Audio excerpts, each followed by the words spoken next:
What is going on? Facebook. Henry Kaminski here from uniquedesignz.net with another Q&A Friday. Got a lot of awesome questions already that I want to discuss with you. But I'm going to wait for a few people to jump on and we will get this party started. How's everybody doing today? What's up, Yana? How are you? Nice chair. Thank you. Appreciate it. I call it my Tony Montana chair. Real quick, I want to make sure that you guys can hear me okay. I got a little beats going in the background. I don't want that to drown me out. So if you can hear me okay, just say okay. Can hear you loud and clear.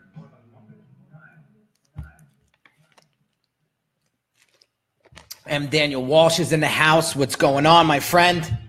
Hope all is well.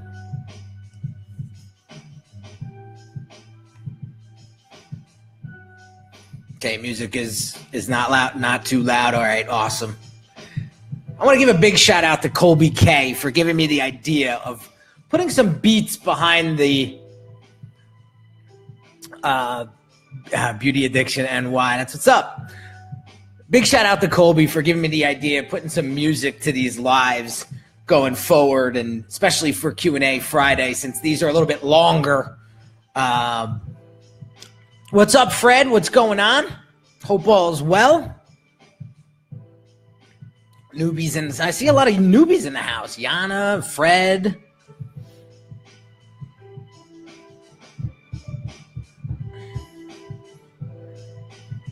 So I want to kick off today's Q&A with a few questions that I got actually on my Instagram account.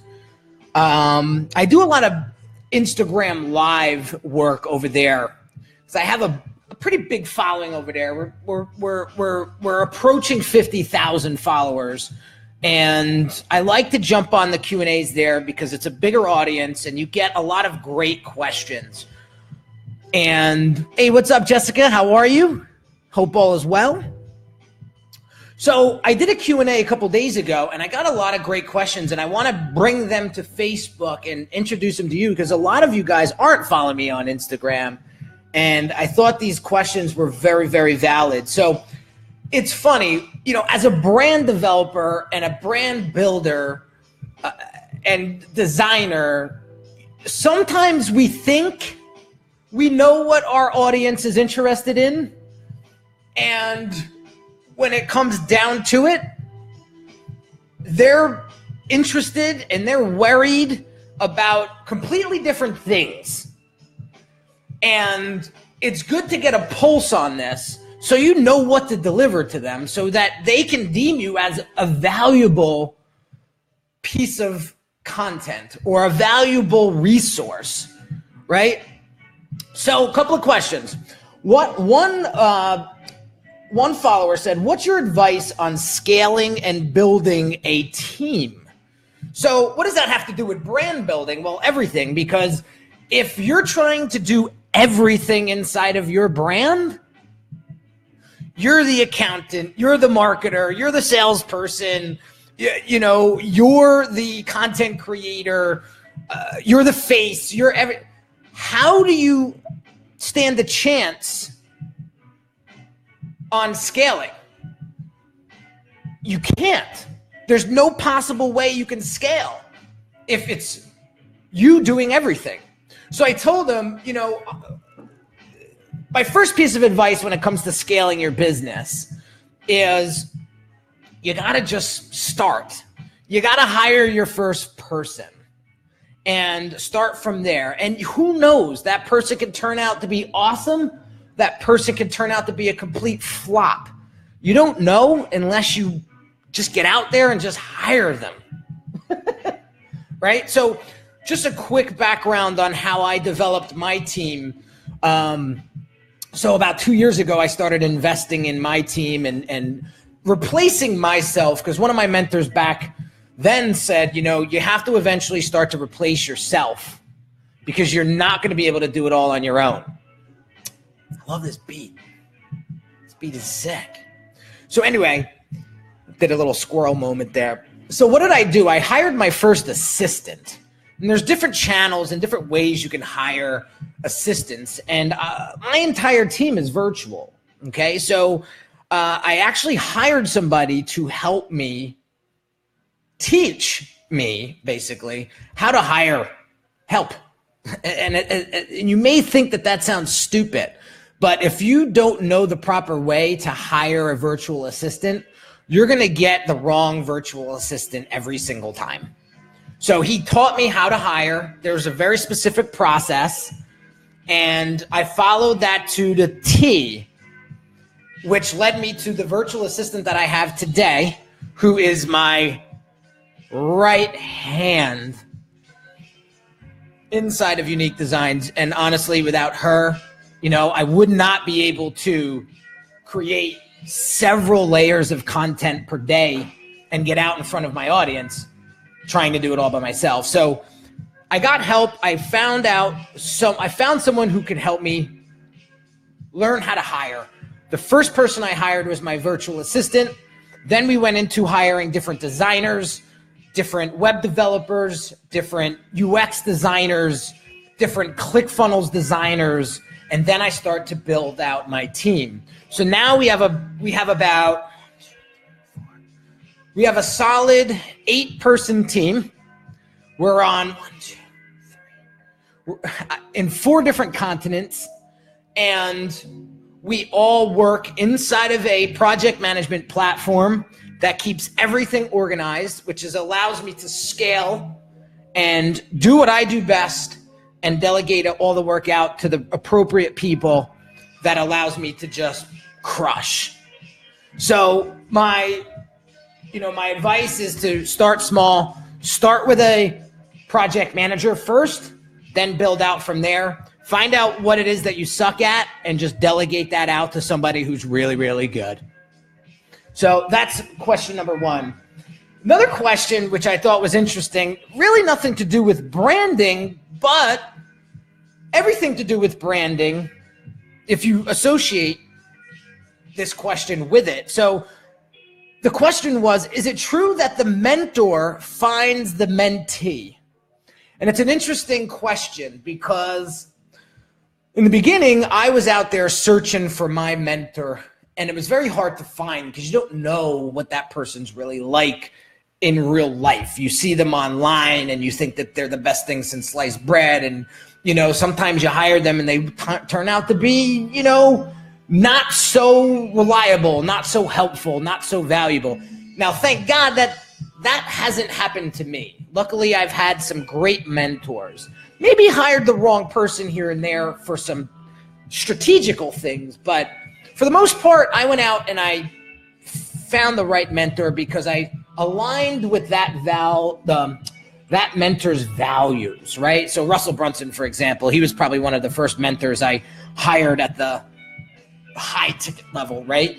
And the reason why I hired him is because I paid attention to him for a couple of months and I saw that there was a lot of common values there that we shared, and that's why I felt comfortable with hiring him.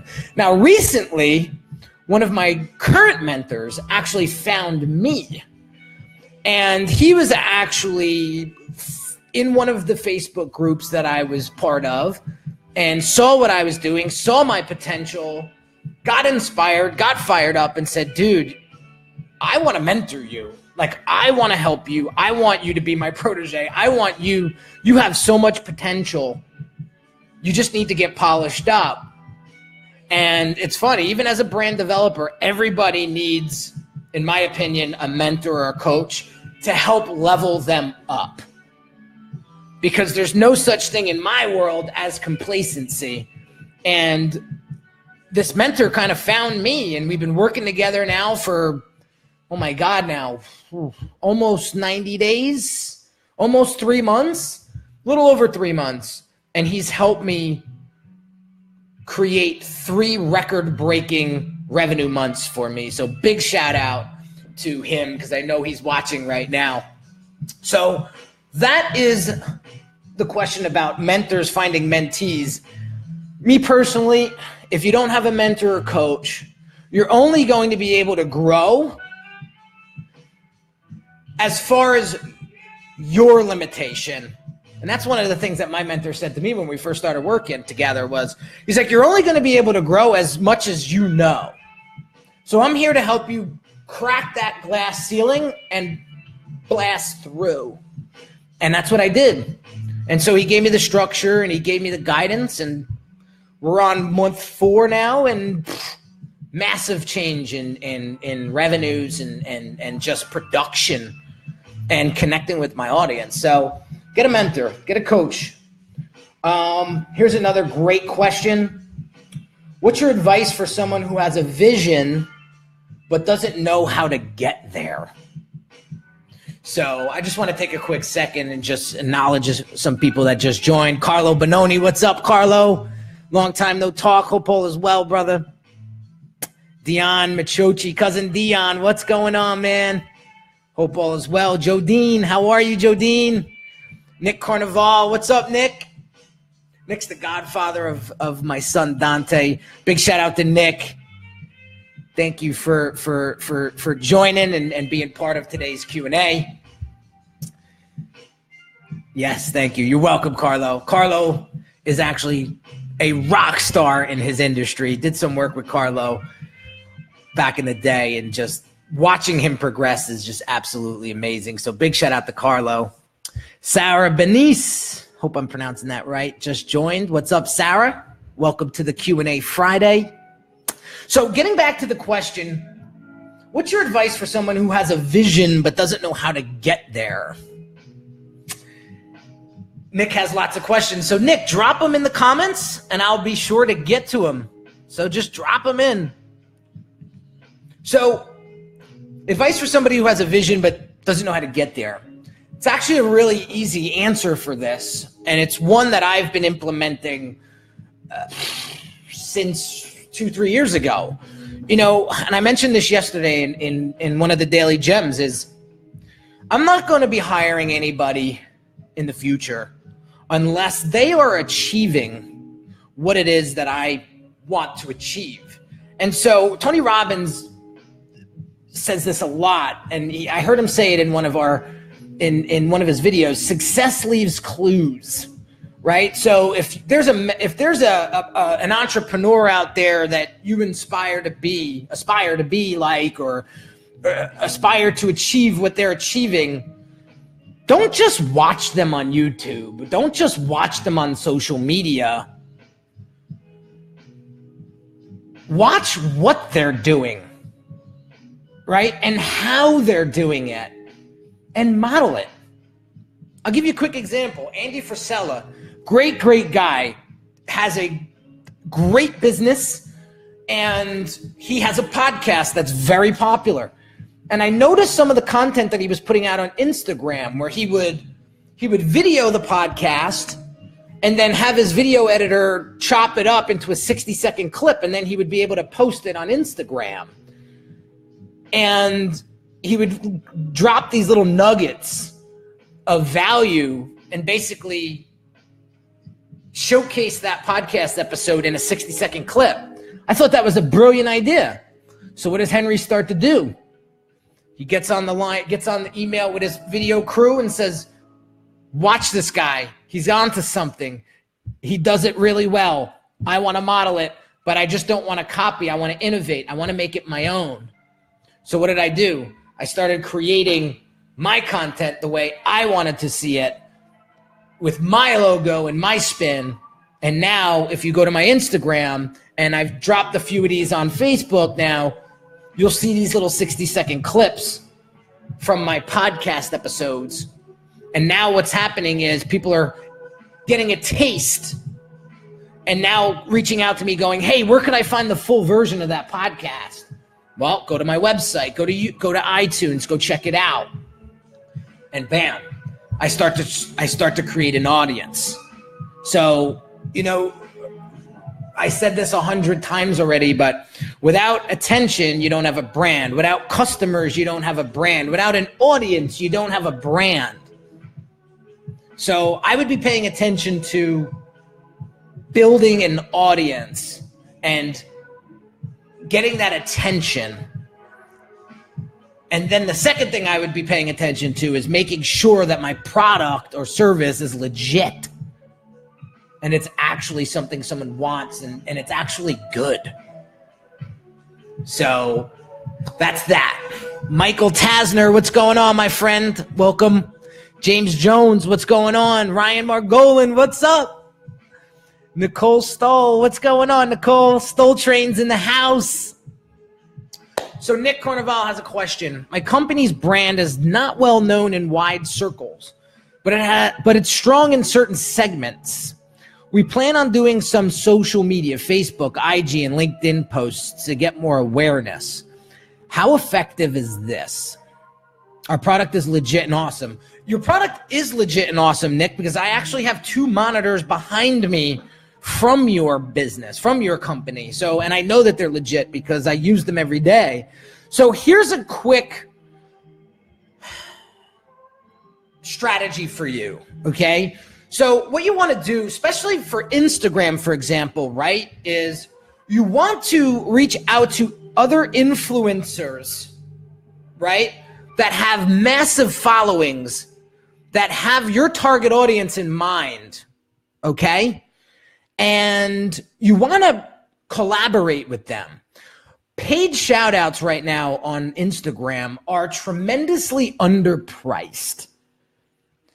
I have a network of influencers that I work with literally on a daily basis, which was able to help me increase my engagement, increase my following, increase my attention very, very quickly. You know, we're averaging about 1,000 followers a week now, just by being very consistent with the connections I have with Instagram influencers. So collaborate with influencers, people that have larger followings, and see how can you put your product or service in front of their audience and get in front of their audience to help your audience grow. So that's number one. I think LinkedIn would be a great spot for you, specifically because you're B2B. So there's a lot of B2B stuff going down on LinkedIn. Good idea. We do that with our gaming sub brand, but not the overall brand. So yeah, I mean, if it's working for your gaming sub brand, try it for the overall brand, you know? And then the other thing is on Facebook, you know, there's, for brands like you, Nick, me personally, I think long game. I think long game. I don't think the short-term sale. I think long game. So when I'm on Facebook and I'm doing my sponsored posts, yes, I have a link to my website, right? However, a lot of it is brand awareness focused. So showcasing my product or service in video clips, showcasing my product or service in tutorials, showing customer testimonial or customer usability in those sponsored posts would be a tremendous asset for you guys. Our marketing guys need to work on LinkedIn and Facebook. Yeah, they do. They do. Because if you're not using those channels, you know, you're losing. You're losing. So definitely get on those channels. And again, I would focus on brand awareness, and I would create share-worthy content, buzz-worthy content. And that's what's going to spread. That's what's going to spread. And that's how you create, you know, an audience. You're welcome, Nick. So any other questions on Facebook? I got a ton here from Instagram yesterday that I'm going to continue to share, but feel free to drop your questions in the comments and I'll pick them up. I'll pick them up.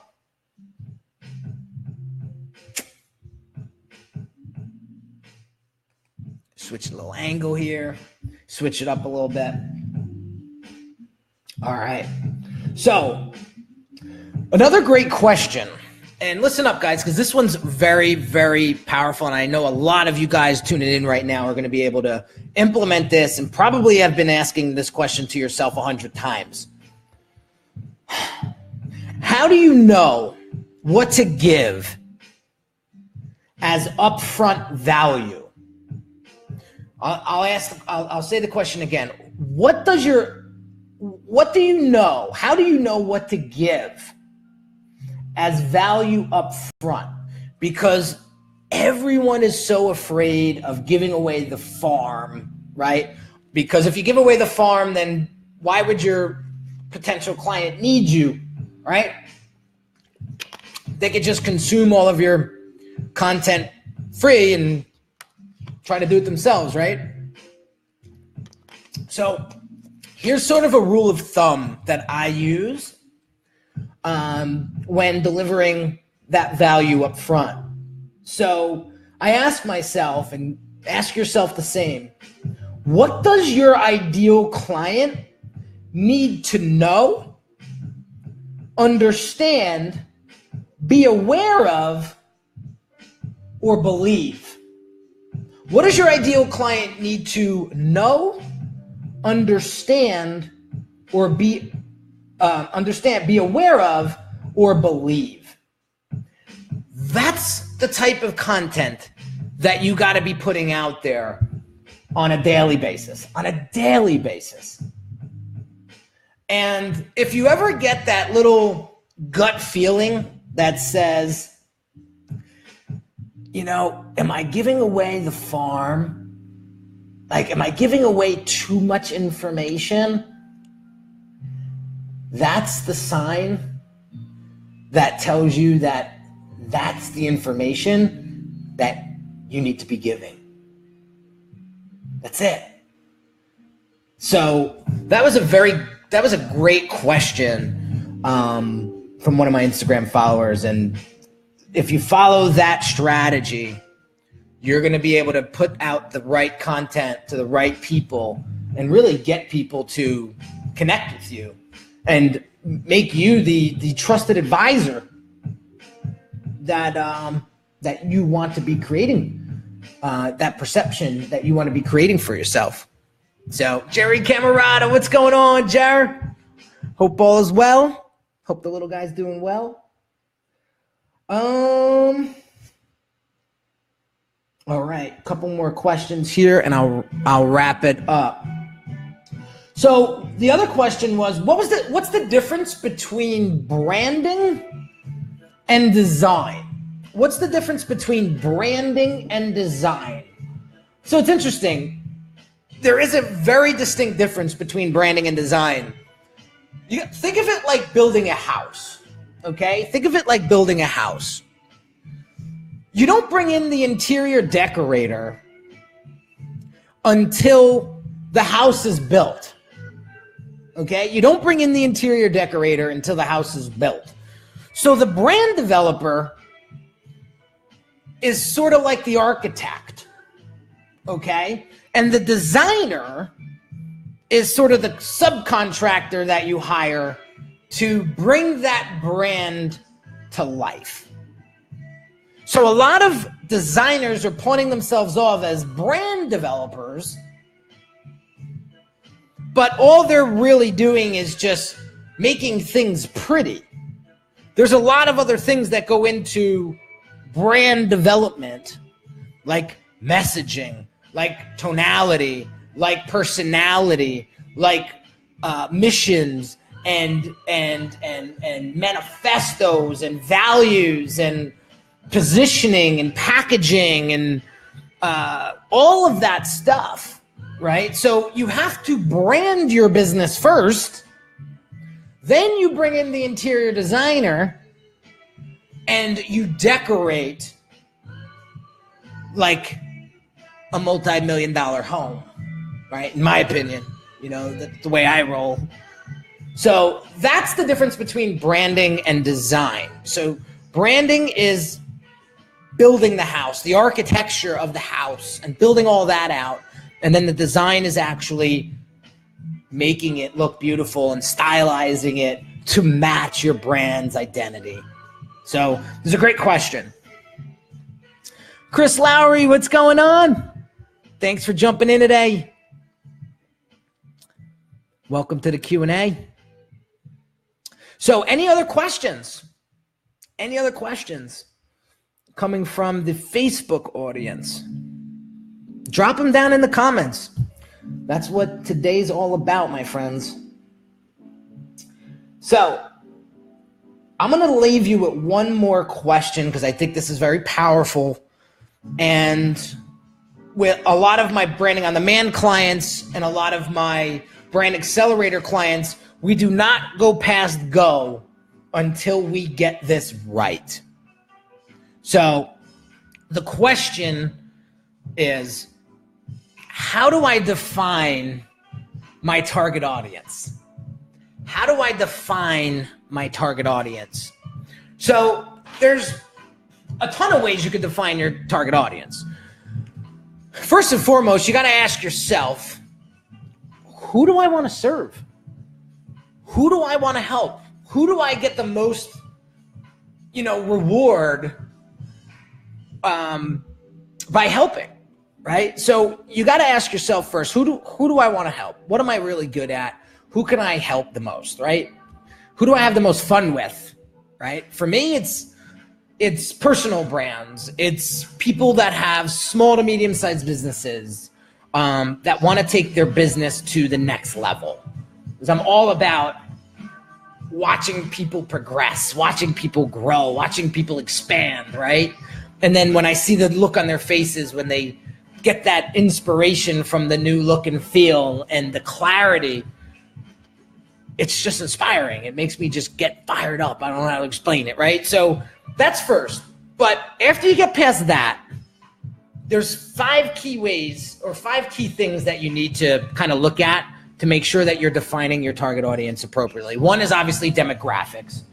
Are they male? Are they female? How old are they? What are their socioeconomic status?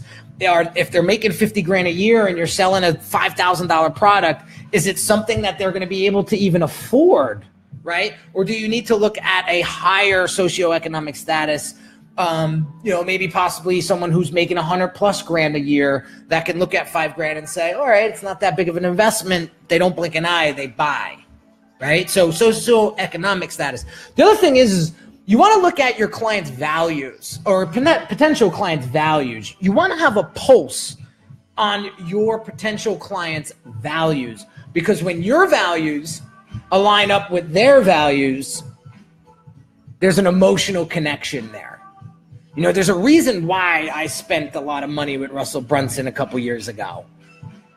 It's because our values aligned with each other. And we were able to do some great things together. And he became a client for the past 2 years as well. So, I mean, it's crazy. So connecting the values, right? The next is you got to know what they want and desire. You got to get a pulse on what keeps them up at night. I mean, you hear that 1,000 times and it sounds so cliche, but we all know people want more customers. We all want more leads. We all want to feel a level of significance.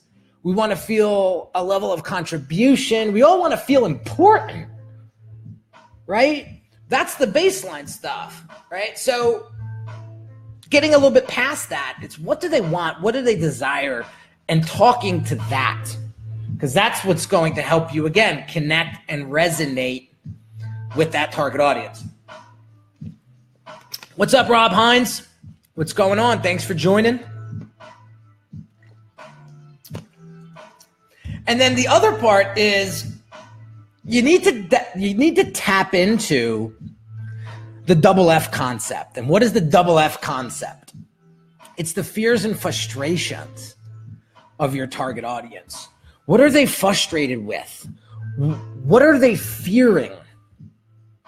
Right? Are they afraid of failure? Are they afraid of losing out? Are they afraid of the competition? Are they afraid of, I don't know, spending money on the wrong things? Are they afraid of losing control? It's 1,000 different things, right?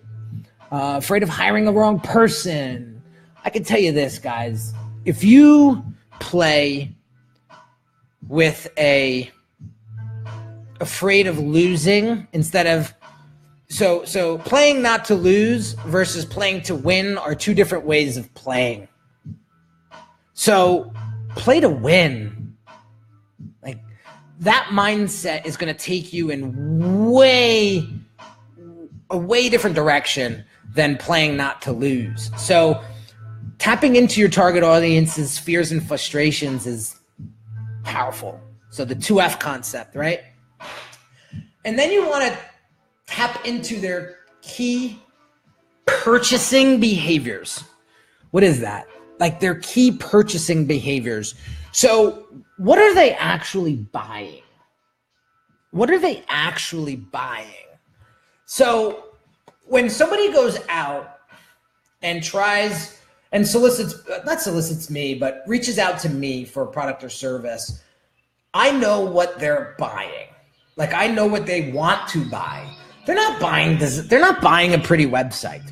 They're not buying pretty branding. They're not buying the service per se. What they're buying is the confidence that this stuff produces for them.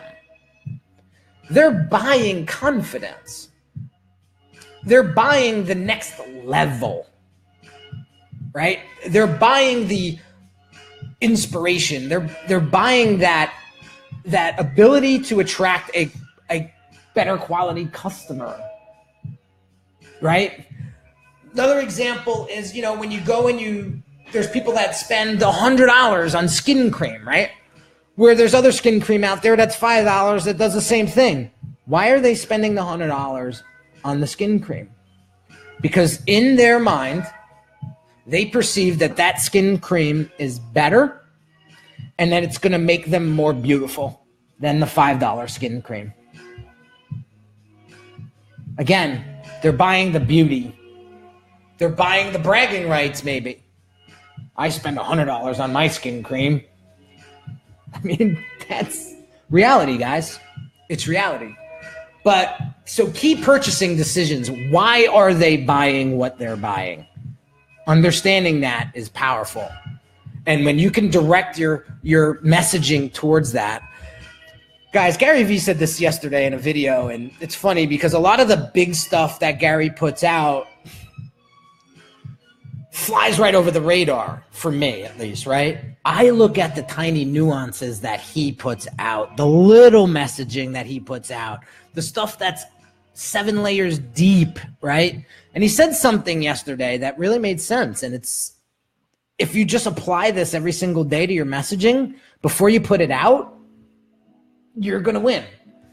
And what Gary has a really great knack for is knowing what his potential clients want and being empathetic to that. He can put himself in their shoes better than a lot of people. And that's what you guys need to do. It's not hard. It's not hard. So, when I get on sales calls or, when I'm working with potential clients or when I'm working with my current clients, I ask them, like, what do you want this month? Like, what do you want? Because everything is accomplishable. But you got to get focused and get real narrow on what it is that you really want. And you got to go all in on it. And eventually it comes into fruition. I told a Facebook follower and an Instagram follower this morning, you get what you focus on. You get what you focus on. And your circumstance means nothing. Your circumstances, your current circumstances have no bearing on your potential. I said this yesterday on Instagram. If you would have saw, now I didn't have a really bad upbringing, but I didn't have a great upbringing either. There's people out there that had an upbringing 50x worse than mine. So I'm not here to try to say, I had such a terrible upbringing. But if you would have saw the apartment that my dad and I lived in during high school, it was gross. But it was what we could afford at the time, right? Now, if I would have just looked back and said, this is my circumstances, this is what God gave me, this is what it is, I'd still be in a shitbox apartment, feeling sorry for myself. But I didn't see that. I focused on, how do I make my life better? I deserve better. I leveled up my standards, and I envisioned this. Everything that I have today, I envisioned it prior to getting it. And that's what you got to do. You got to get obsessed with it. Honestly. And there's nothing, when that happens, there's nothing. There's nothing that could get in your way. Nothing. So you got to ask yourself, how bad do I want it? How bad do I want it? And if you don't want it bad enough, then you got to find a different reason. You got to find a bigger reason. And you will be able to get anything that you want. You will be able to obtain anything that you want. You got to get resourceful. You got to get resourceful. That's what's going to help you progress. Right? So, there you have it, guys. Another Friday Q&A in the books. Hope you enjoyed this, guys. I had a ball with you guys today, and I appreciate you guys that are participating and gave me your attention today. And I'll be back next Friday with another Q&A. So have an awesome weekend. Keep grinding, keep hustling. Just put your best foot forward every single day. Know how bad you want it, and then just go and get it. And watch everything else come to fruition. So have an awesome day, guys. I'll catch you next week.